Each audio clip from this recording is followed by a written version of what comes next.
Cezary Graf, dzień dobry. Dzisiejsze wideo będzie o jedzeniu, a właściwie krok wcześniej, czyli rozważymy majątkowo producentów żywności. Produkcja żywności jest brudna, nudna i często nieinstagramowa, ale jest niezbędna. Zapraszam do świata producentów żywności z Polski oraz z Chin.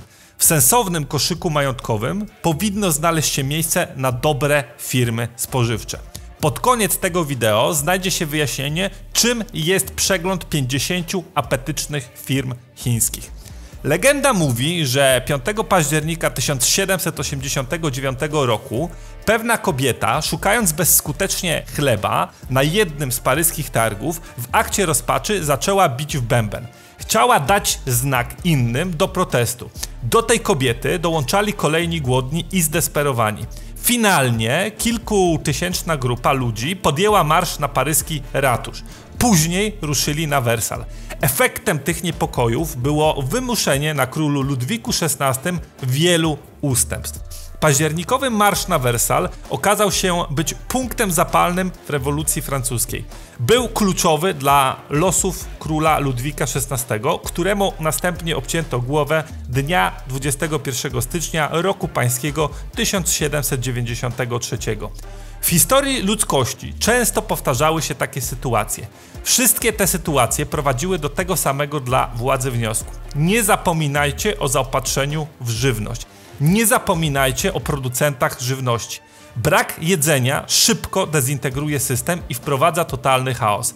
Polityka kija i marchewki sprawdza się do momentu, kiedy ludzie oglądający telewizję mają pełne żołądki. Uśpieni ludzie nie zauważają bowiem korupcji, niekompetencji, a nawet ciężkiego ograniczenia intelektualnego swoich elit rządzących. Jednak gdy zaczyna się głód, zaczynają się zamieszki. Upadają państwa i odpadają głowy przywódcom. Prawda jest taka, że świat od pełnego chaosu dzielą 3 doby braku pożywienia. Po 72 godzinach niespożywania posiłków budzą się pierwotne instynkta. Niegdyś każdy chłop był w pewnym sensie samowystarczalny. Mając 2 ręce, 2 nogi, konia i pole, mógł uprawiać ziemię i wyżywić siebie oraz rodzinę. Wytwarzając więcej niż potrzebował, mógł owoce swojej pracy wymienić na inne potrzebne mu rzeczy.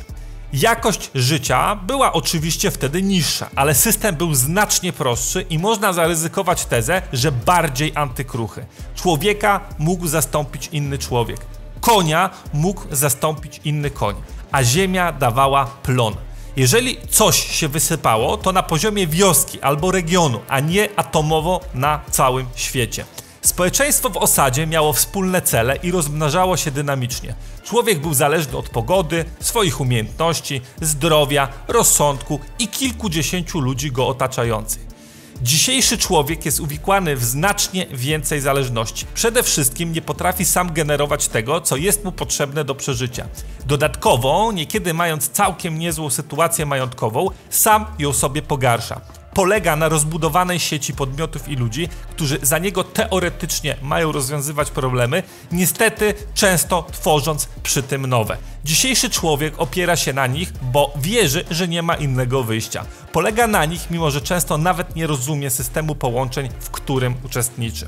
Po raz pierwszy w historii ludzkości doszło do stworzenia globalnego schematu Ponziego. Schematu Ponziego zarówno w świecie finansowym, przemysłowym, jak i w świecie usług. Schemat Ponziego w świecie przemysłowym jest napędzany przez planowane powtarzanie produktów.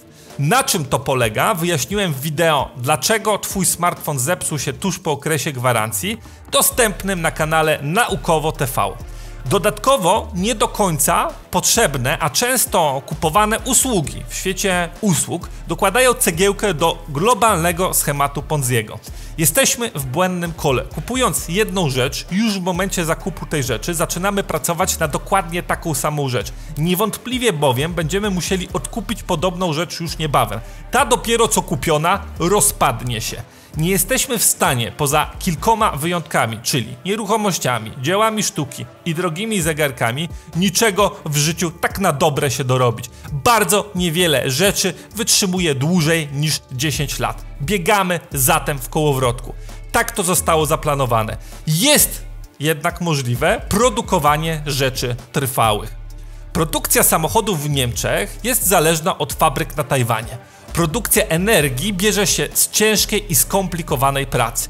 Brudnej, nudnej i nieinstagramowej. Bierze się z kopania coraz głębiej w poszukiwaniu węglowodorów, czyli ropy i gazu. Dodatkowo musimy importować już wszystko, łącznie z inflacją i wirtualnymi pandemiami.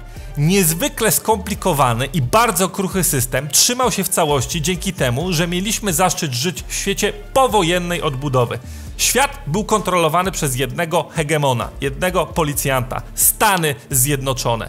Obecna sytuacja na świecie, czyli osłabianie się wewnętrzne oraz wycofywanie USA, rosnący w siłę sojusz Rosji i Chin, wzrost aspiracji Turcji, starzejąca się i zalewana migrantami Europa, kończące się na świecie surowce naturalne, problemy ze słodką i czystą wodą zachwiały, co dokładnie już widzimy, wypracowane po 1945 roku ekwilibrium. Złożoność, delikatność i niepewność dzisiejszego świata może spowodować gigantyczne problemy życiowe i majątkowe. Może je przynieść nawet ludziom, którzy stosunkowo mądrze myśleli o swoich pieniądzach.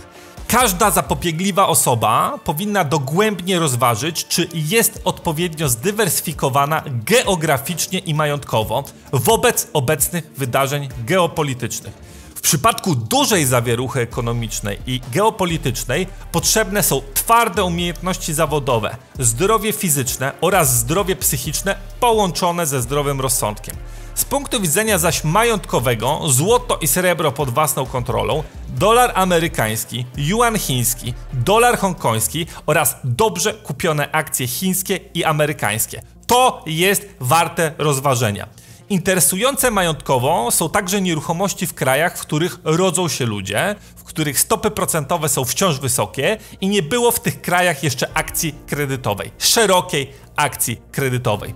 Budowanie koszyków majątkowych wymaga wyrafinowania. Przy budowie każdego z tych koszyków majątkowych spotkają Was pułapki, okazje i niuanse organizacyjne, takie niuanse techniczne. System, który nas otaczał, był zaprojektowany na dobrą pogodę. Nadszedł jednak sztorm. Przyjrzyjmy się producentom żywności, bowiem kupując sensowne akcje sensownych spółek produkujących żywność, kupujemy swój udział w spichlerzu świata. Jednakowoż w przypadku dokonania błędnych wyborów majątkowych, jeżeli zrealizuje się niekorzystny scenariusz, możemy zostać z niczym. W nieco mniej niekorzystnym scenariuszu możemy oddać 10 czy 20 lat pracy na darmo. Nie ma sensu tak robić.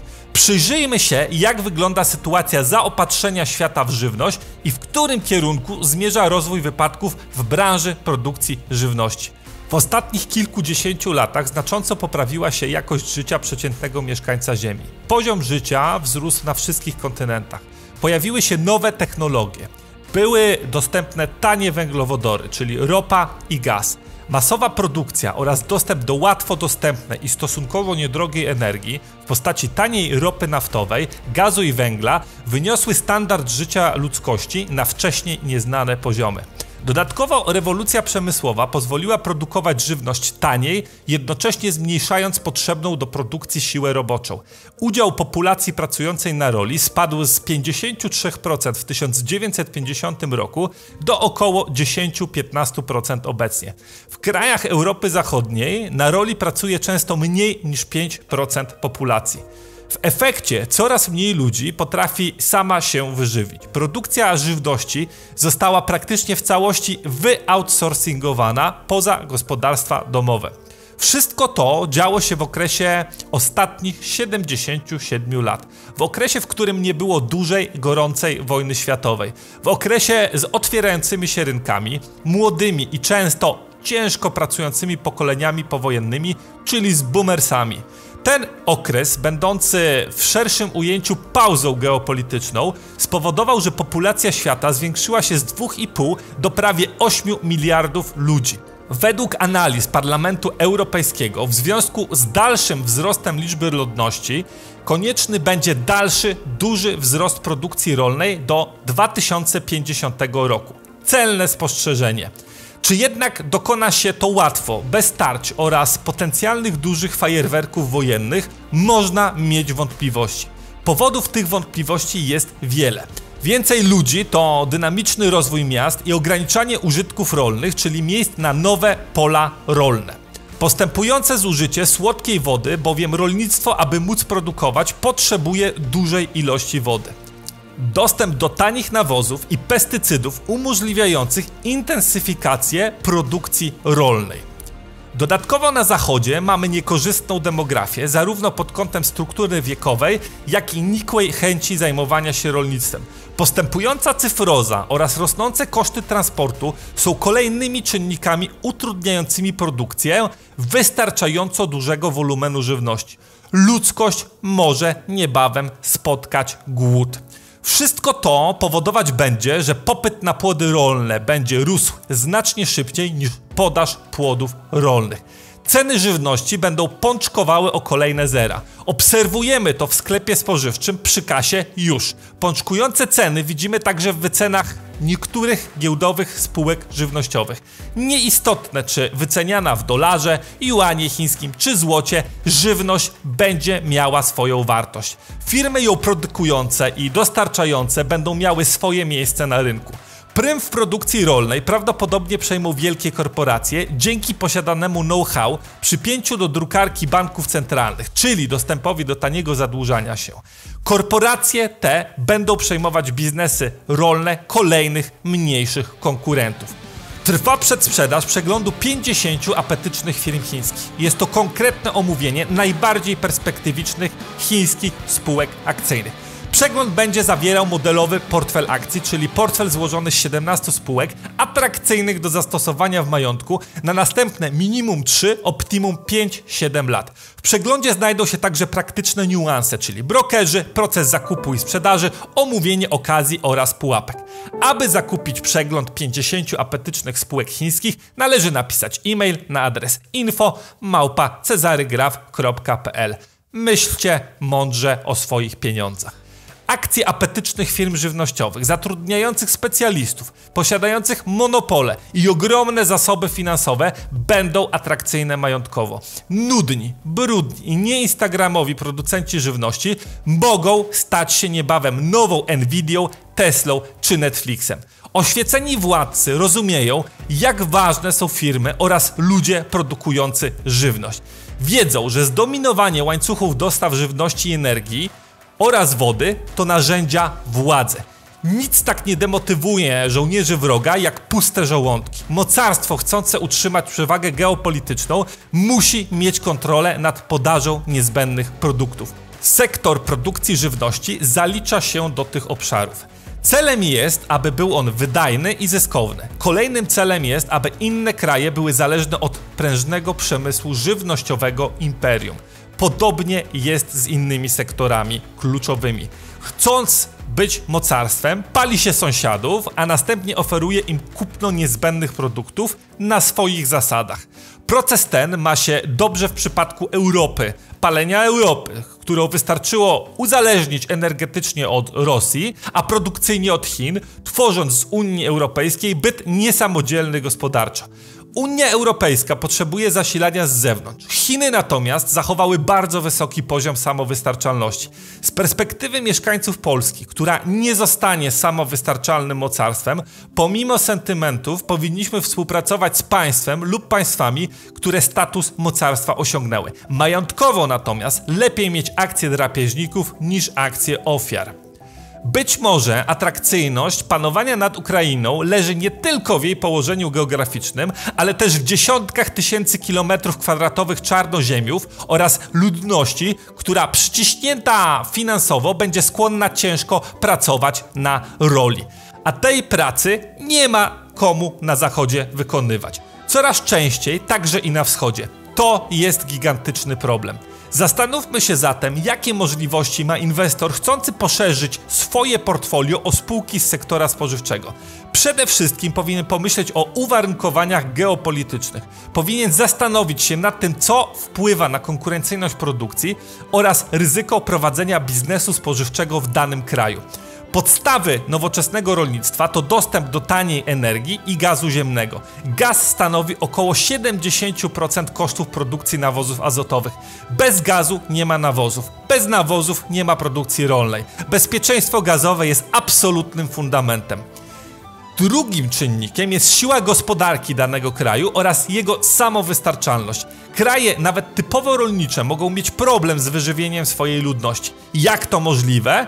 Niektóre biedne kraje muszą sprzedawać na eksport większość swojej produkcji rolnej, aby pozyskać dolara. Za tego dolara kupują traktory, benzynę, nawozy oraz inne pozarolnicze dobra, czyli realizują import. Duży i silny gospodarczo kraj, wyposażony w nieskorumpowane, patriotyczne i inteligentne elity, ma znacznie większe możliwości finansowania i zabezpieczania swojego sektora spożywczego oraz innych sektorów krytycznych. Taki kraj ma możliwość zabezpieczania tym sektorom środków produkcji. Ma możliwości rozwojowe i jest w stanie pozwolić tym podmiotom na zdobywanie przewag konkurencyjnych. Kolejny czynnik to demografia. Istnieje wiele upraw, które są w pełni zmechanizowane. Cały proces sadzenia, konserwacji, zbiorów i dystrybucji są dzisiaj bardzo wysoce zautomatyzowane. Jednak wiele kluczowych produktów spożywczych potrzebuje wkładu znacznej siły roboczej na pewnym etapie łańcucha produkcyjnego. Praca w rolnictwie do łatwych nie należy. Stąd na kontynencie składającym się z krajów, w których mediana wieku dobija do 50 lat, nie będzie chętnych do pracy młodych rolników. Pracownicy w Chinach, a szerzej w Azji, są zdyscyplinowani i mają mniejsze oczekiwania niż ich europejscy czy amerykańscy odpowiednicy. Spójrzmy prawdzie w oczy. Azjaci są bardziej pracowici i zdyscyplinowani. I często tańsi. Dodatkowo Azja automatyzuje się i nie narzuca sobie skrajnie wyśrubowanych zielonych ładów ekologicznych. Zielone rewolucje ekologiczne windują ceny energii do nieprzyzwoitych poziomów. Ostatnią rzeczą wartą wymienienia jest ta liczba potencjalnych odbiorców. Tak jak koncerny zbrojeniowe potrzebują wojen, a koncerny farmaceutyczne prawdziwych lub wirtualnych pandemii, tak koncerny spożywcze potrzebują po prostu długo żyjących ludzi posiadających środki finansowe na żywność. Pod tym względem branża spożywcza jest bardziej etyczna. Europa liczy ponad 740 milionów ludzi, Azja ponad 4,5 miliarda. Jest to ważny długoterminowo czynnik, szczególnie przy rosnących kosztach transportu. Produkcja lokalna będzie odgrywała coraz istotniejszą rolę. Przejdźmy zatem do spółek żywnościowych.